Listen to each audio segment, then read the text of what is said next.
Hi, this is Brian for Play to Level 10, and today's game is Luna Online from the Gpotato series. And as soon as you jump in, you notice this game has the same quality as Fly for Fun. It's very childish, very, it's very Asian oriented. And I don't have the same problems that I did with Fly for Fun with the items thing. I know there's a lot of it, but it's not a constant thing that I've noticed when I actually play the game. The gameplay is pretty easy. You run around and you can actually choose whether you want to grind or to quest, because the quest will just give you extra experience, but the actual leveling system is geared towards grinding, I've noticed.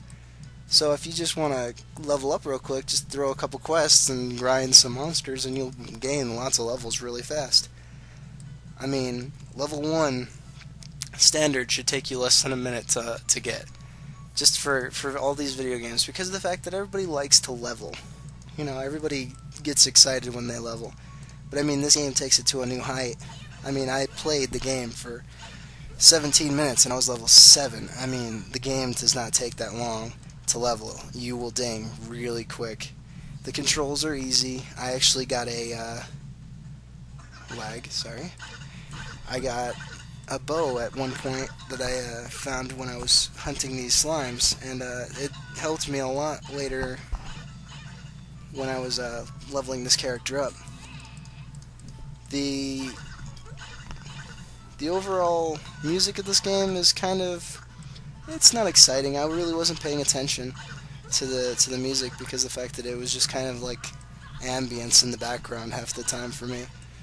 The thing that got me excited sound-wise was the actual spell casting and skill system.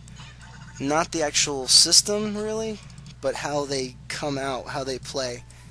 The spells and such actually are really fun to listen to. Like it's really cool how everybody like chants their magic when they use it, and it's just really well thought out. Like the items come straight to you, as you see. I'm not picking up anything. You see that little present above my head. But when you actually kill them, they die, and you hear the sound. I mean, it's really well founded when it comes to sounds. It's just the music kind of became ambient to me. And let's see, back to the items thing. The items dropping system is actually pretty cool. I like games where I don't have to actually go hunt down my items. They're my items, so I shouldn't have to worry about picking them up. Looting systems are fine, but the actual just drop and pick up system is gone from this, thankfully. That never happened when I played. It just automatically drops it into your backpack and you can go kill the next monster. It's pretty much just, it's an MMO. It's focused on the actual aspect of killing the monsters, doing the quests. There's a good focus in this game. It does get kind of boring though, because the fact that the monsters repeat after a while, and the beginning area that goes into the first town isn't actually all that exciting. It's rather boring to walk around the city and not have a single thing to do, other than pick up quests and guess where all the shops are going to be. But they have tutorials for that, so you really don't have to worry about it too much. But you get a ton of quests, which is a plus for video games online. You get a ton to start with. You get 3 when you leave, like 3 while you're doing this first area, but if you go into town, you can actually unlock like 8 more, like all at once. When I went into town for the first time, I got like 8 quests all at once, so that was cool. The death system is pretty simple. I actually should have part of the gameplay. I'll just explain it when it comes up. You basically die, and you can actually res straight in that area, which is pretty cool. It's basically solving the problem of having to actually, come back and res from where you died. You can actually just straight up res in the place you died. Right now what I'm looking at is the tutorial rogue She's basically my class master, and basically if I click on that little thing I'm clicking on the side, it'll give me a rough tutorial on how to do things. And right now is the skill system, other than the sounds like I mentioned, we're really weirdly laid out. You have to pay money to gain skills, and you have to level to gain a skill point. So certain things will actually require that you have a certain level.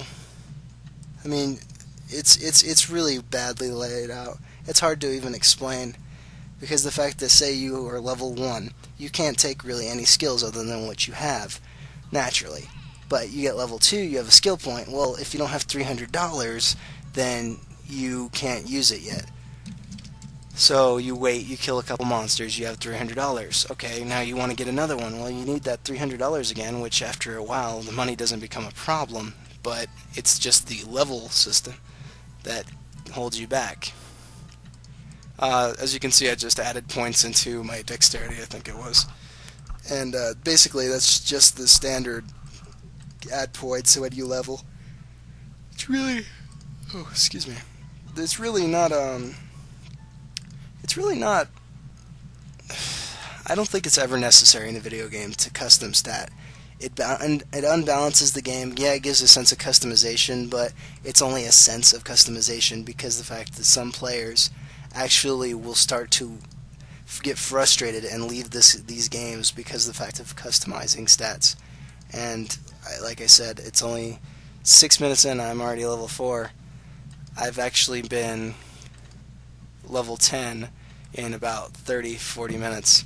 It doesn't take very long to level up in this game, especially if you grind. If you quest, you'll level up even faster. The leveling system is pretty straightforward. You kill monsters, you gain XP. You do quests, you get even more XP.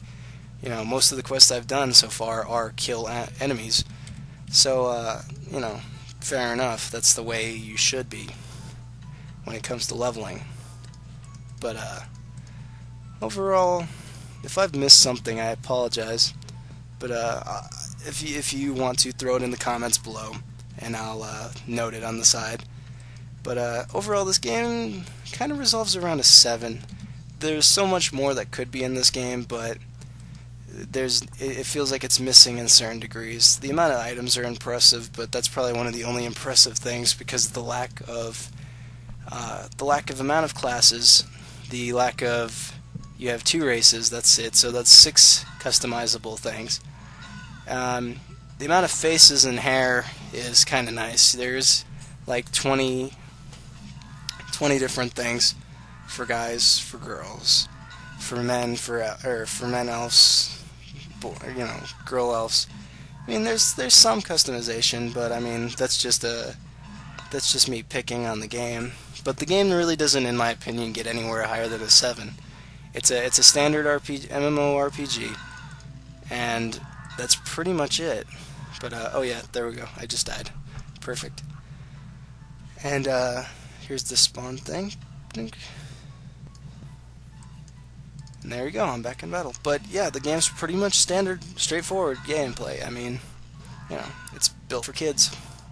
And that's about all I can say. All right, this is Brian from Play to Level 10 signing off.